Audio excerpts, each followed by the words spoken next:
Well, the Black Templars are certainly a chapter that has plenty of faith and plenty of fury, so I guess this is the appropriate book for them. Let's take a good look through their new codex. Hello and welcome back to Auspex Tactics, the strategy and tactics focused 40k channel, where we're all about getting the best out of your miniatures on the tabletop. With the Black Templars, now all of the standard Space Marine Codex chapters have their own supplements, and it's just the Space Wolves, Blood Angels and Dark Angels that will be waiting for theirs. In this video we're going to take a look through all of the rules for Black Templars in Faith and Fury. We'll have a discussion about what's likely to work on the battlefield, to try and bring it all together at the end. Now the Black Templars are actually successor chapters from the Imperial Fists, and it was under the High Marshal Sigismund that they wandered the stars after the Horus Heresy on their never-ending crusade to rid the Imperium of witches, Xenos and traitors alike. They're very much the wandering knights of the Imperium, and it's a foolish foe indeed that wants to stand in the path of a Black Templars crusade. All that being said, let's see how they perform on the tabletop. Firstly, let's take a quick look at the Black Templars chapter tactic, Righteous Zeal. This rule is, when a charge roll is made for a unit with the tactic, you can reroll any or all of the dice. In addition, when the model with the tactic loses a wound, as a result of a mortal wound, roll a dice and on a 5+, the wound is not lost. So it's quite clear that the Black Templars have very reliable charges. Being able to reroll any or all of the dice is a lot more powerful than just having to reroll the entire thing, as it means that you can keep a 6 and just reroll the weaker dice and hopefully get your squad into close combat. In particular, this chapter tactic synergizes really well with units that come in from deep strike, must start 9 inches away from the enemy, and then have a much greater chance of making that charge. Having this tactic puts them at a roughly 55% to 60% chance of making a charge out of deep strike with no other buffs at all. Now this isn't incredibly reliable, but compared with the around about 28% chance that you have without it, it is significant. Of course it's even better if you can get any other bonuses to the charge, such as a chaplain's plus 2 inches to charge rolls, which further buffs your chance to being around about 83%. So fairly likely to make close combat and quite reliable, particularly when there's a chaplain around. The second part of the tactic is a bit more situational. 5+ feel no pain type save on mortal wounds is nice. Space Marines are susceptible to mortal wounds, having fairly high points per wound ratio, but it's not going to be the norm that you're going to be taking mortal wounds everywhere. A lot of armies won't actually use them at all, so it'll really come into effect a lot more against, say, like vehicle explosions, heavy psychic armies, maybe some sort of sniper spam, that sort of thing. It's certainly not useless, but it will only save 1 out of every 3 wounds against a mortal wound, so you're still going to take some decent damage from mortal wound attacks. It's a nice to have, but the charge bonus is the real benefit of being Black Templars for their chapter tactic. As I said, it's going to be best on things like Vanguard Veterans or Terminators coming out of deep strike, getting reliable charges out of nowhere to hit the enemy. So the Black Templars combat doctrine, which is new for this book, is Knights of Sigismund. We've already had a video discussing this, so feel free to check that out. Essentially, on every unmodified 6 to hit, your hit automatically wounds if you've made a charge roll and if the attack isn't against a vehicle.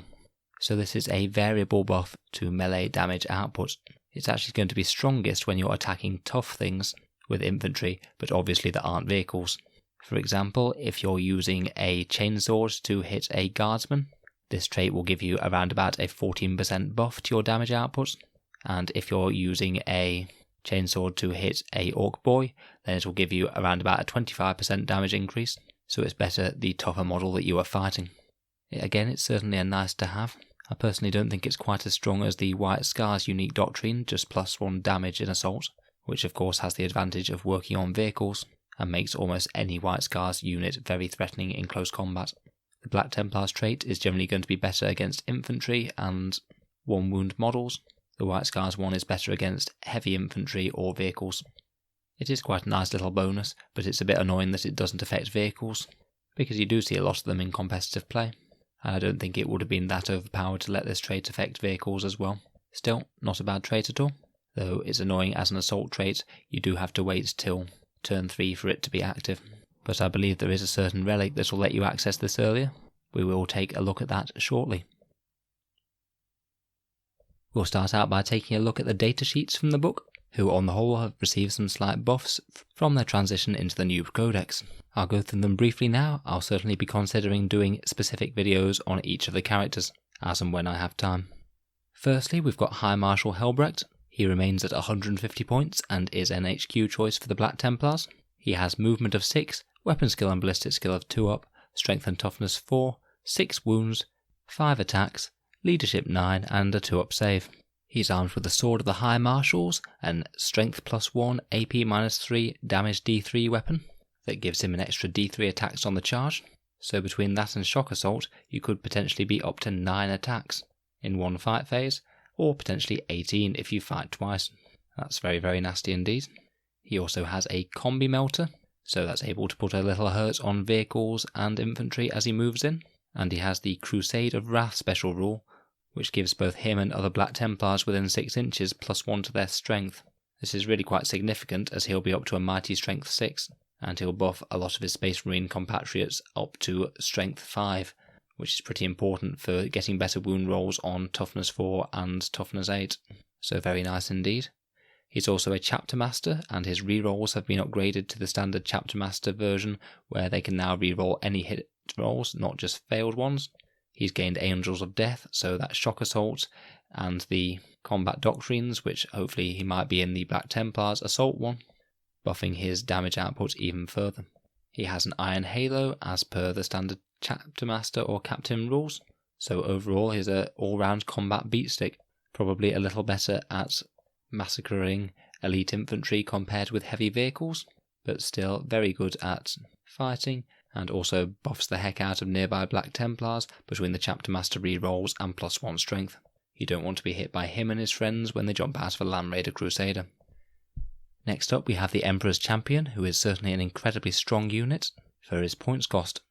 Now the Emperor's Champion is another HQ choice, who costs a mere 75 points. You can only include one of him in your army, so is effectively a unique character. He's got a movement of 6, weapon skill 2 up, ballistic skill 3 up, strength and toughness 4, 4 wounds, 5 attacks, leadership 9 and a 2 up save. He's armed with a black sword and frag and crack grenades. That black sword is strength +2, AP -3, damage D3, and it rerolls the wound roll when you're targeting characters or monsters. Very, very nasty indeed. Against character knights and the like, you'll be still wounding more than 50% of the time, and anything toughness 5 or less that's a character, you'll be wounding 8 out of every 9 hits.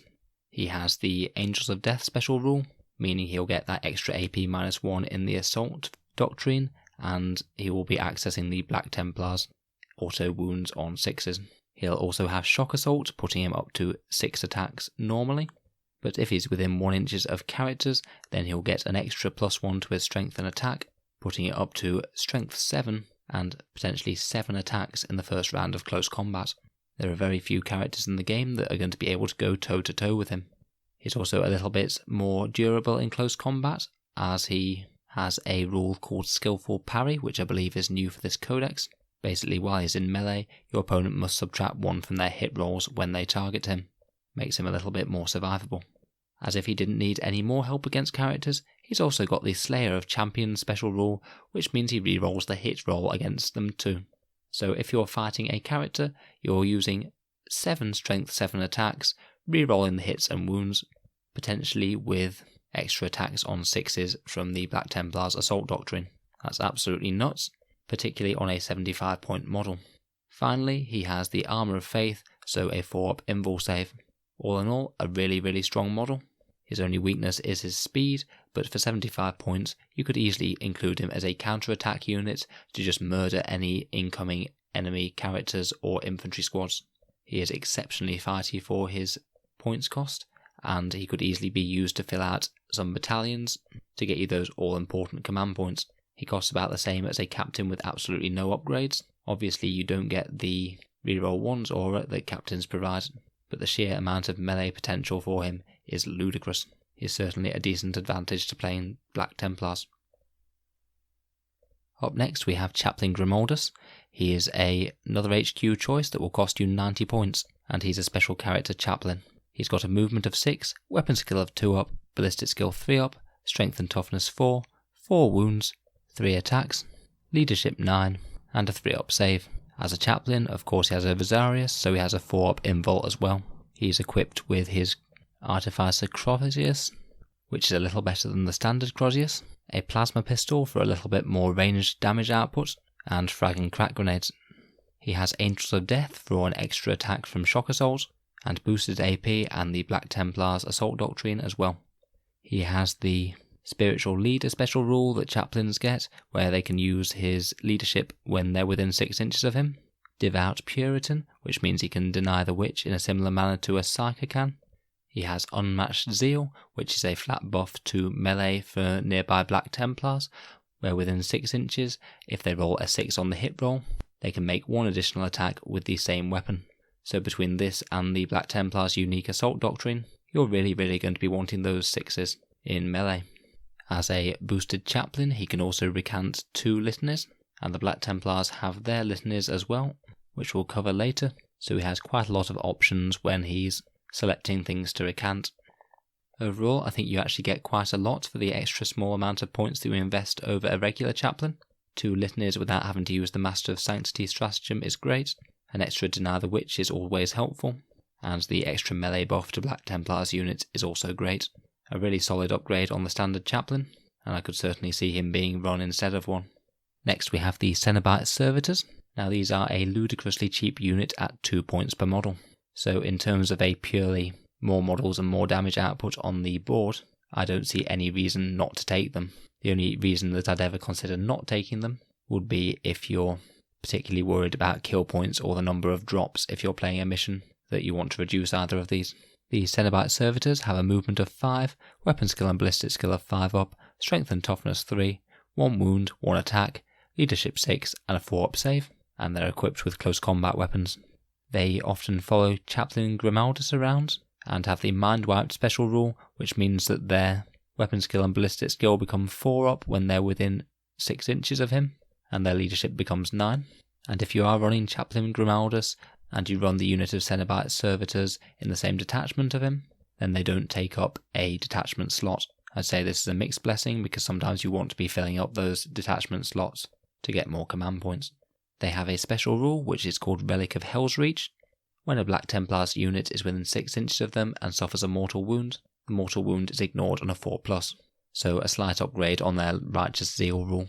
I think that this is quite situational unless you're playing an army that has an absolute crap ton of mortal wounds. I probably wouldn't read too much into this one, and as a 6-point unit, I'd probably just stick them on an objective somewhere and give your opponent some extra bodies that they need to blow away. For just 2 points a model, these are some of the best value things that you'll buy in the whole Codex, so if you're playing Black Templars, I don't really see any reason not to take them along. Just to clarify though, they're a unit of 3 models only, and you can only take 1 of them in the entire army, so you're not going to be spamming them. A nice cheap little distraction unit. Finally, we come on to the Crusader Squad. These guys come in a unit of 5 initiates originally, so they're your standard Space Marines in power armor, and you can buy up to another 5 initiates and up to 10 neophytes that you can use in the same unit. Neophytes are essentially scouts, so you can have a big power armored blob of up to 10 neophytes and up to 10 initiates, so up to 20 Marines in total. They can all either be armed with bolters or with bolt pistol and chainsword, so you could have them optimised for ranged or close combat. The initiates will cost you 13 points per model, and the neophytes just 11. They have a host of different close combat weapon options, which in all honesty I'm not going to go into too much detail now. We might save that for if we do a full review of the unit at some point. They have the Angels of Death special rule, so they'll be getting a lot of attacks on the charge, and they have the Paired Combatants special rule, which I believe is new for this book, which means that if you have as many initiates as neophytes, then the neophytes get to reroll 1 with their melee weapon attacks. So a nice little fluffy special rule that means they're working together as a team. I'd say the biggest use of the Crusader Squad is that it's an enormous Space Marine unit that you can put a lot of nasty buffs on. They'll be a great target for things like Chaplain Litanies or Stratagems, and as we all know, Black Templars have a lot of Chaplain Litanies. Overall an interesting unit. I think it'll remain to be seen just how much they're seen in competitive play, but they're certainly very cool. So overall, 5 unique datasheets. My picks out of the lot of them are the Emperor's Champion, Chaplain Grimaldus, and the Cenobite Servitors. They're all exceptionally good value for their points. Helbrecht certainly isn't bad by any means, but he costs a lot of points, so you do have the opportunity cost of not buying a bunch of other stuff.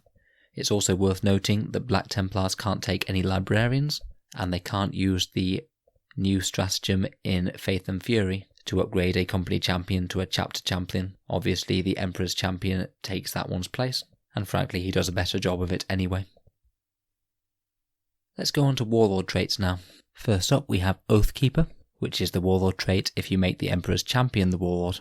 This Warlord can perform an heroic intervention within 6 inches instead of 3 inches, and can move 6 inches instead of 3. A fairly standard one this. Not so bad for getting a melee character to step up to the plate when your army is threatened by charging enemies, but I'd say it's pretty passable.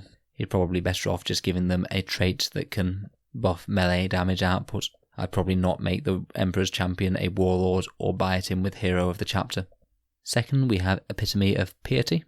The character can resist 1 psychic power in your opponent's psychic phase, in the same manner as a Psyker taking a Deny the Witch test, and when you take that test you can add 1 to the total.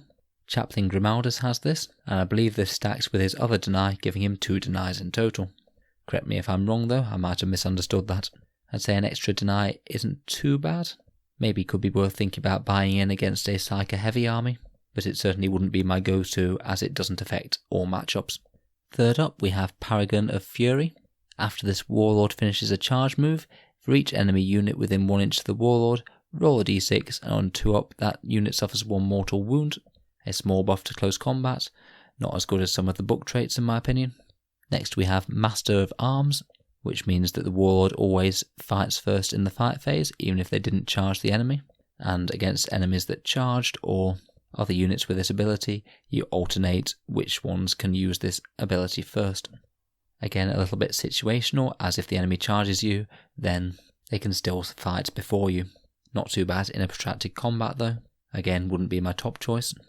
Next we have Inspirational Fighter, which is when you resolve an attack with a melee weapon by a friendly Black Templars unit within 6 inches of the Warlord, and a modified wound roll of 6 improves the armor penetration of that characteristic for the weapon by 1.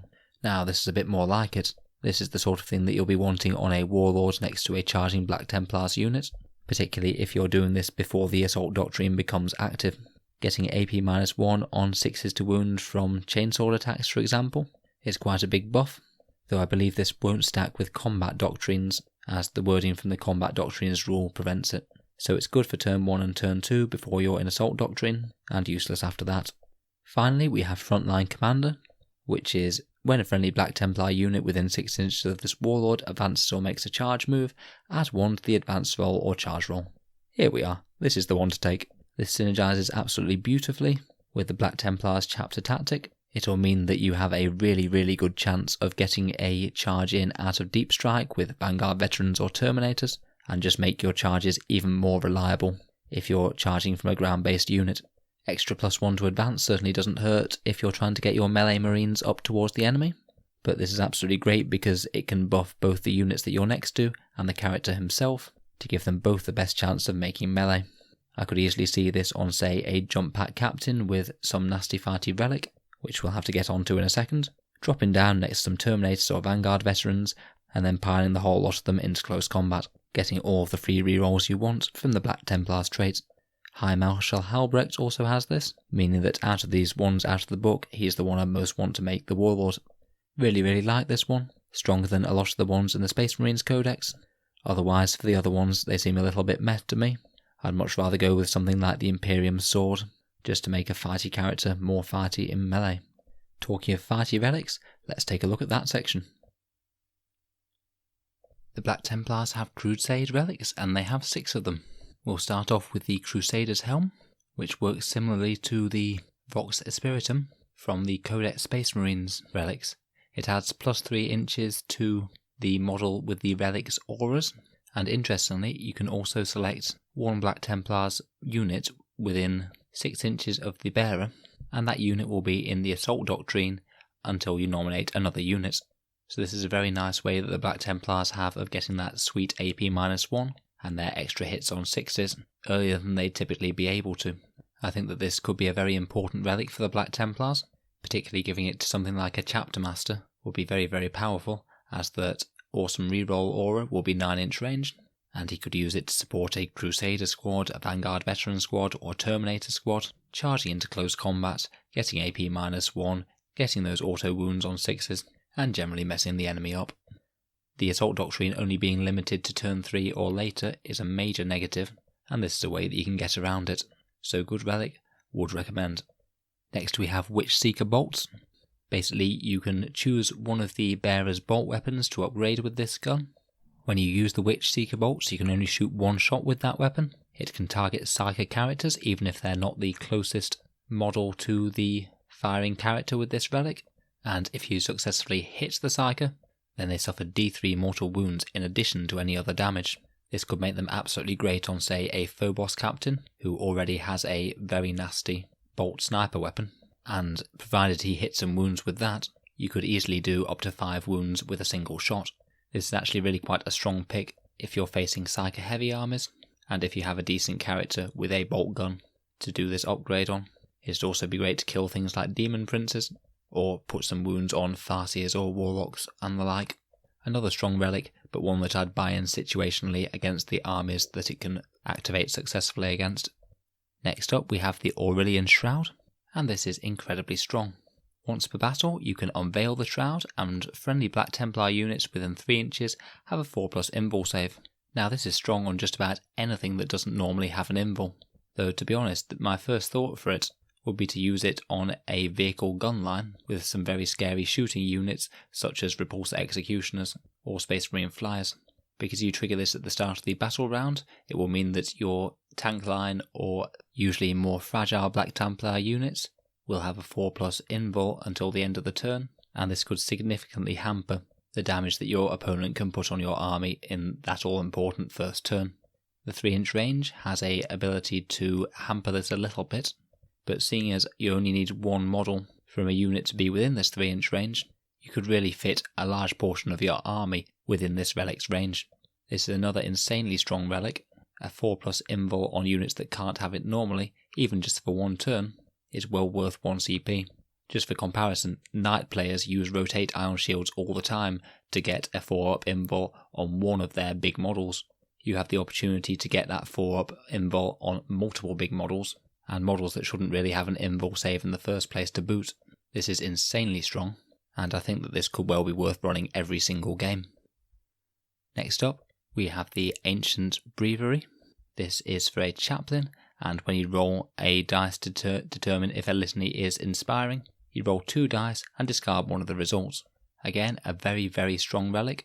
This turns your chaplain from a somewhat unreliable litany spouter to one who will almost always have his litanies go off. I suspect that if chaplains are in any way pivotal to your strategy, and in Black Templars they're likely to be, then you're often going to be using a command point to re-roll a failed litany. Rather than do that, just buy this relic before the game. There's a good chance that it might save you more command points than it costs. This is particularly potent when combined with Master of Sanctity, the new chaplain stratagem from this book that lets them spout off 2 litanies per turn. It would cost a command point for this relic and a command point for that upgrade, but having 2 litanies that go off almost automatically each turn is insanely strong, and means that the chaplain will just be doing that much more for your army on the battlefield. Another really, really strong relic here. After 4 great relics we had to have a meh one, so next is the Skull of Cacodominus. Once per battle, if a Psyker manifests a power within 12 inches, roll a d6 and on a 2-up they takes d3 mortal wounds. This is awful on a number of levels. Firstly, the Psyker has to be within 12 inches and choose to manifest a power. This is so easy to avoid, they could just step back and be outside of the aura range, no trouble. Secondly, it's only once per battle, so all you're going to achieve with this relic, if the stars align, is d3 mortal wounds. And thirdly, it only goes off on a 2-up, so it's not even guaranteed to do this. Honestly, don't bother. Take any of the other relics, they're all better. And finally we come to the Sword of Judgment. This will replace a power sword or mastercrafted power sword. It upgrades it to strength +1, AP -3 and flat 3 damage. So a very solid little upgrade on your standard power sword there. Obviously you'd have to weigh this up against the Burning Blade from Codex Space Marines. That one is strength 7 and D3 damage I believe. So this relic is better against anything that's toughness 8 and multi-wounds due to the flat 3 damage, and better against most things with 2 wounds or more. I'd probably say that I prefer this with the flat 3 damage to the Burning Blade, but I think they're quite well balanced. I'd certainly be considering taking a Power Fist for just 9 points on a fighty captain, as against a fair few targets the Power Fist will do better than this, but an interesting relic that's good against both infantry and heavies. So overall, the Black Templars have an insanely strong relic selection.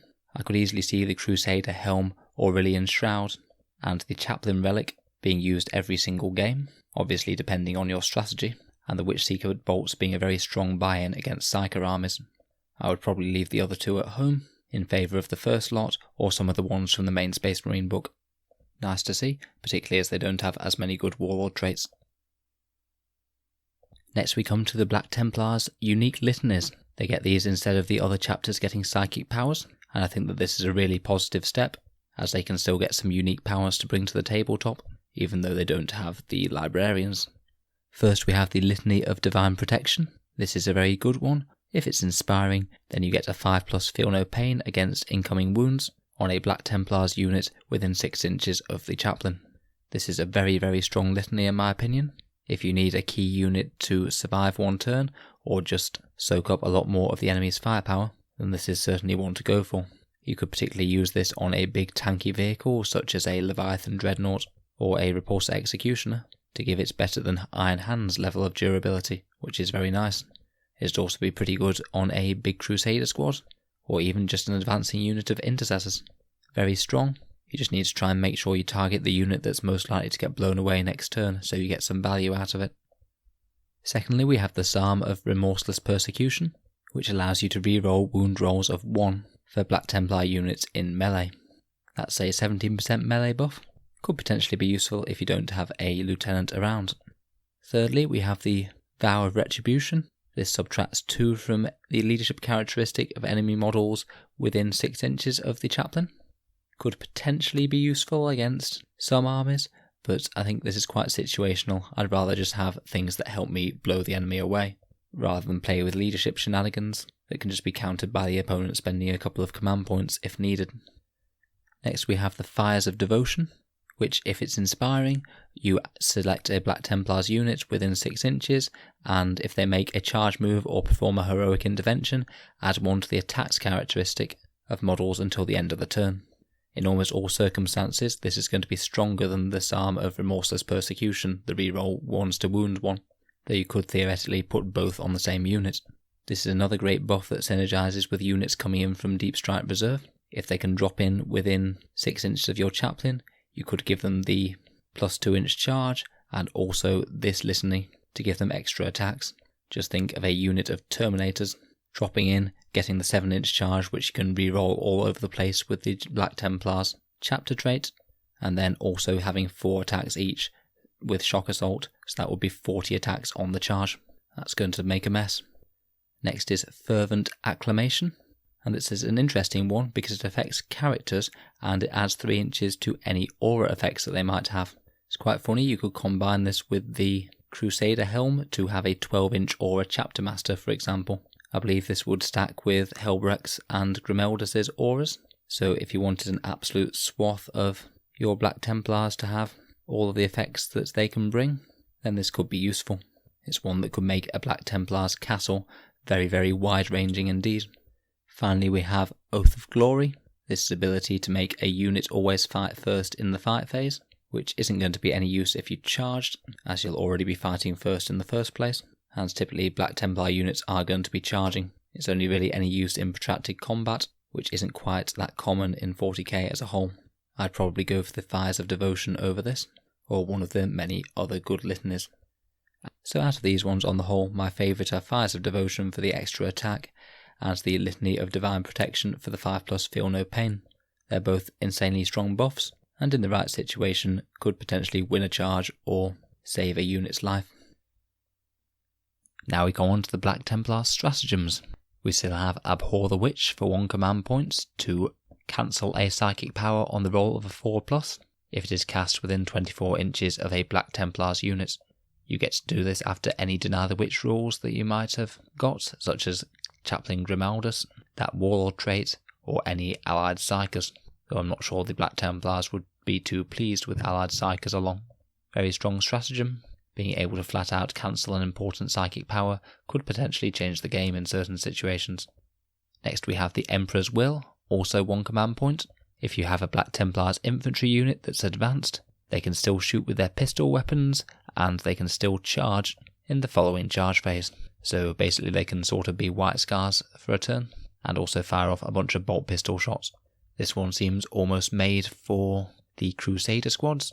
They'll have an entire boatload of chainsword attacks, but they are quite slow, so getting an extra d6 movement for the advance could make the difference between them making a charge and failing it. I think that this would stack quite well with that Warlord trait that gives you +1 to advance and charge, as you'll get to use both the +1 inch for the advance and the charge in the same turn. This will give a Crusader Squad an average threat range of 18.5 inches if you use this strat, as well as that Warlord trait, and that's before you even take into account the Black Templars reroll to charge. That's a very strong little stratagem, good for anything that's charging after starting on the board.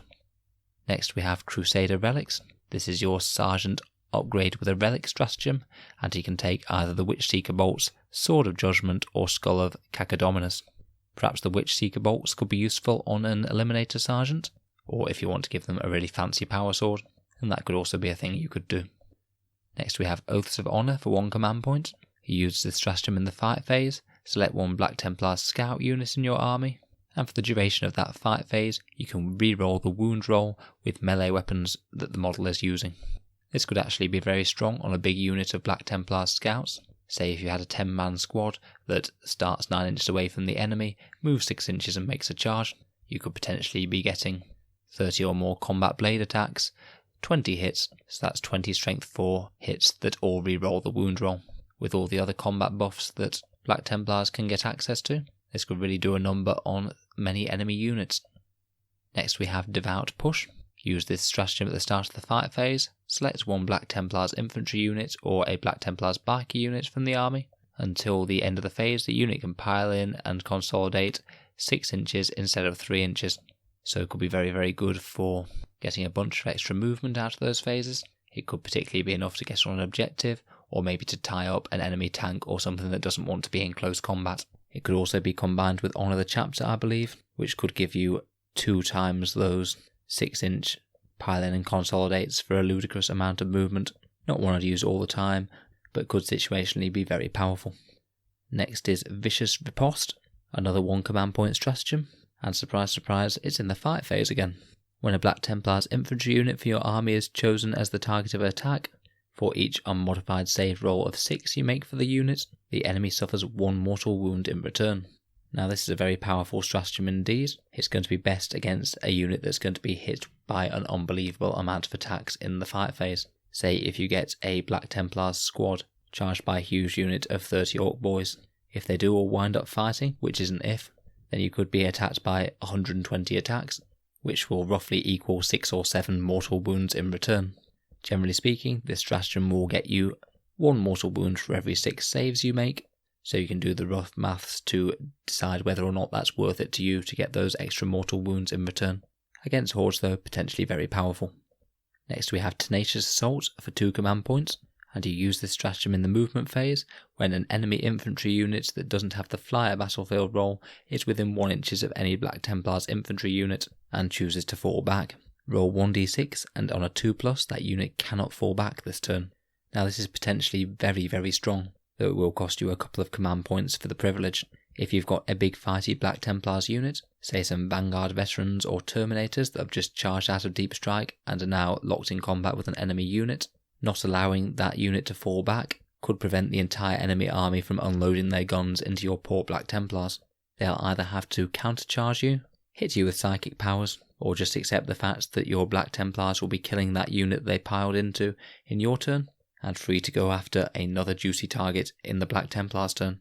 This is a potentially game-winning stratagem in the right circumstances. I'd say it's probably best used on something like Vanguard veterans, as they have insane amounts of damage output, but are generally fairly squishy to return attacks.